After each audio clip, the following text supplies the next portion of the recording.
We marched further down by the side of the river through thickets of hollow bamboos and brambles, being also very weak for want of food. But Providence suffered us not to perish, though hunger and weariness had brought us even to death's door.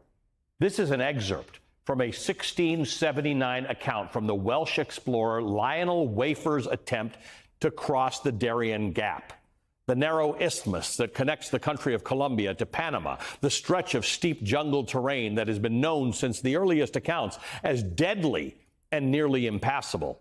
An article from Lonely Planet magazine from the year 2000 covered hikes in Central America, but when it came to the Darien Gap, it told its most adventurous readers to, quote, "Don't even think about it." For years, migrants traveled north using different routes, either charter planes or boats or other less dangerous highways. But when migration reached a then record high in 2015, the United States put pressure on South and Central American countries to rein in and deter migration north, to close popular routes, to deny people visas to fly to the United States. But migration didn't stop. It simply changed and pushed people toward riskier routes. The Darien Gap used to be used by cartels, primarily to smuggle drugs and weapons, but today it's a different story. The roughly 70-mile stretch of thick jungle has become a key part of the journey for millions of people who are attempting to migrate north. The United States estimates that roughly 800,000 people may attempt to cross the Darien Gap this year alone. That's up about 50% from last year's number. And the fastest growing demographic showing up to make the deadly journey are children under the age of 5.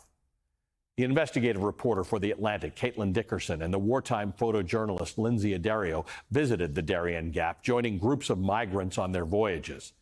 Their remarkable story, 70 miles in the Darien Gap, is the cover story for next month's issue of The Atlantic magazine. Dickerson and Addario's reporting is breathtaking.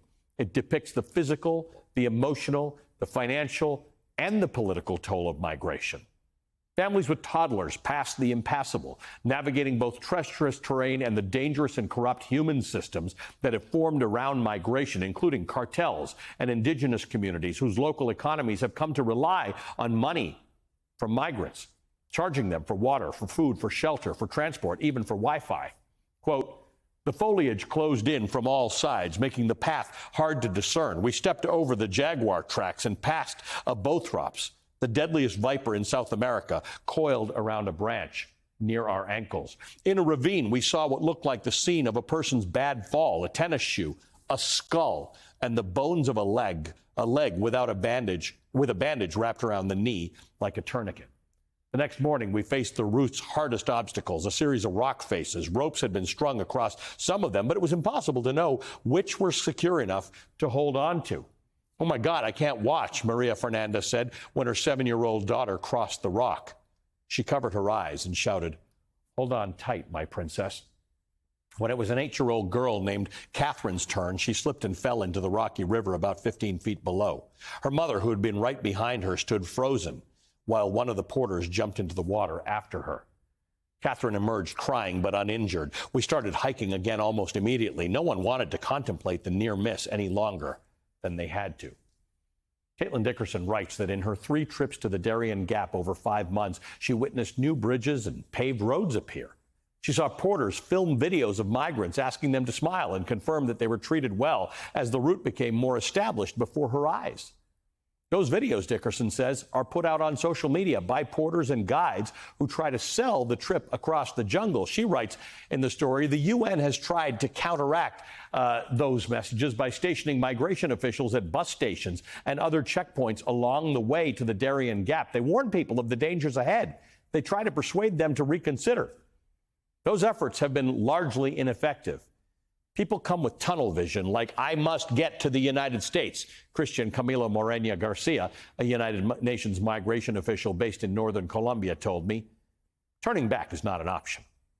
Joining me now are the incredible Caitlin Dickerson, investigative reporter and feature writer for The Atlantic, and Lindsay Addario, a photojournalist who has been covering conflicts, humanitarian crisis, and women's issues around the Middle East and Africa and all around the world for more than 2 decades. Welcome to you both. Thank you for your remarkable reporting.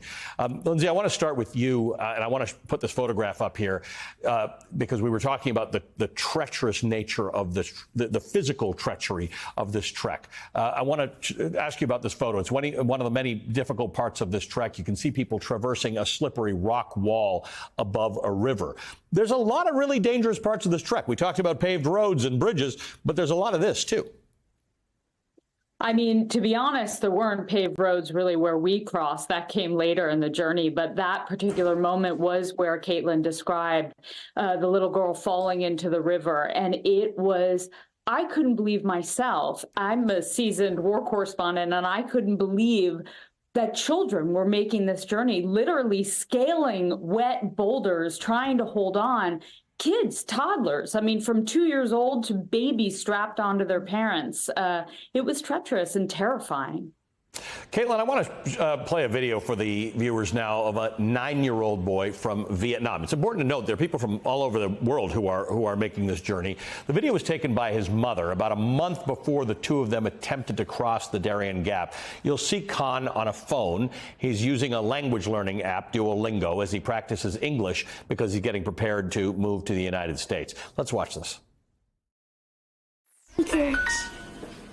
Yes, coffee with milk, please. Yes, coffee with milk. Yes, coffee with milk, please. Please. Please. Caitlin, tell me a bit more about Khan and his mother. So Khan and his mother are in some ways typical people moving through the Darien Gap right now. Children are the fastest growing group. 30,000 children crossed the Darien Gap in the first 4 months of this year alone. And as you pointed out correctly, there are people from all over the world making this journey. One of the reasons I think their story is especially important, it's obviously harrowing and tragic. I mean, Khan's death, he was swept away by a flash flood, crossing a river just as we did on the same route that we did only a week afterward. His mother never saw him. That was last December. They're an important example because they decided to make this journey after Khan's mother saw on the internet videos that had been posted by smugglers depicting the Darien Gap as a journey on a paved road, an easier one. And so she felt it seemed doable and decided to make this journey. And so I talk in the story about how the deterrent policies that the United States has pushed kind of in a vacuum as a way to crack down on migration have handed migrants over to smugglers who are happy to bring along not just people who feel like they need to migrate, but people like Khan's mom, who said to me she would have made a different choice if she knew what they were getting into, and she's lost her son. Lindsay, I want to put up a photo of Panamanian soldiers outside a small makeshift rest camp in the Darien Gap. What is this of? So this is a camp, a new camp that Caitlin and I did not see the first time around. It sprung up sort of after our first trip.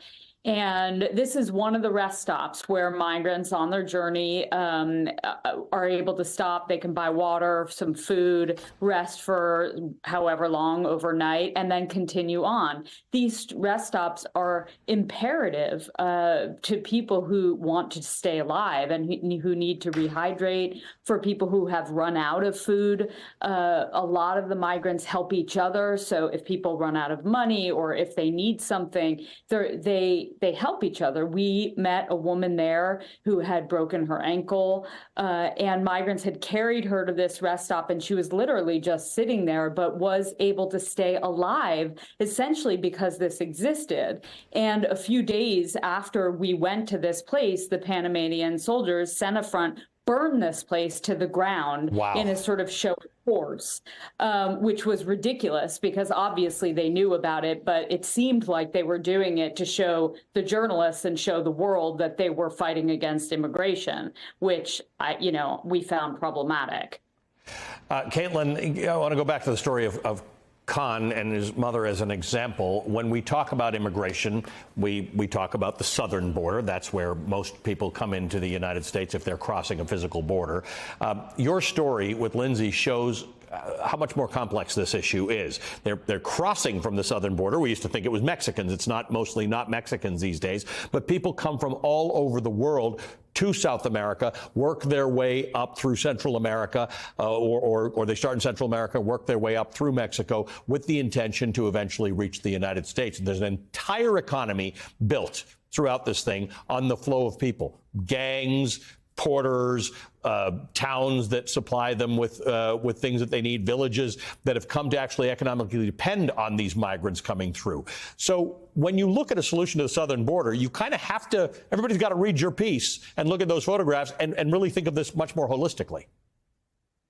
I think that's right. I mean, we have such a precise focus on the southern border in the United States. And look, you have Americans on all sides of the aisle more and more indicating a concern about immigration. You know, they see disorder at the border and they want something that feels like a more organized system. The problem, though, with only looking at Texas and Arizona and California is that you're not seeing where these journeys begin, thousands and thousands of miles away from the border, with all these intermediaries along the way. Migration always includes money changing hands. But the question is it a mutually beneficial relationship where you have a fisherman in a poor community in southern Panama making $20 to put some migrants in his fishing boat and drive them up the coast of Panama to help them get north where they're going to go anyway? Or is it an exploitative exchange of funds where you have a cartel moving in and saying, okay, well, if the government isn't going to facilitate this movement, I'm already moving drugs and weapons, so I'll go ahead and move people too, without any regard for whether they actually survive. Yeah, except that the key point of that conversation is the guy who's sort of steeped in economics is making $20 a day, right? Like at that point, all options are open to you, because if you can make $30 a day, or you can make $100 a day, or in America, you can work on a farm and make $150 a day, changes the entire equation. Lindsay, let's talk about this photo of one of the families you met along the way. It shows a man named Bergkhan with his kids, who are, as you both have mentioned, young children on this route, 2 years old and 8 years old, his wife's cousin and her young children. Correct. And we followed them for a bit more than a day, about a day and a half through the journey. And of course, I can only think of my own children. I have a 5-year-old, and so I have a son who's pretty close in age, and he carried him on his shoulders for most of the journey. The second half of the first day was literally an incline about 75 degrees, and wow. roots and slippery roots, and, you know, on either side, a sort of crevasse where if he had slipped, he could have fallen. And he describes a moment where he thought that he was going to lose his son. And we have heard stories of people who have slipped and who have lost hold of their children. And so, you know, I think for us, it was really about trying to get the more personal stories, really trying to understand. You know, Caitlin did an extraordinary job, obviously, of interviewing people and understanding why they're making this journey, what exactly they're in search of, and how difficult it is. And I think for me as a photographer, I'm always looking for those moments of emotion. And, you know, this is a moment where he's so overwhelmed and exhausted. And obviously, with us making the journey, we can now understand just how bad it is.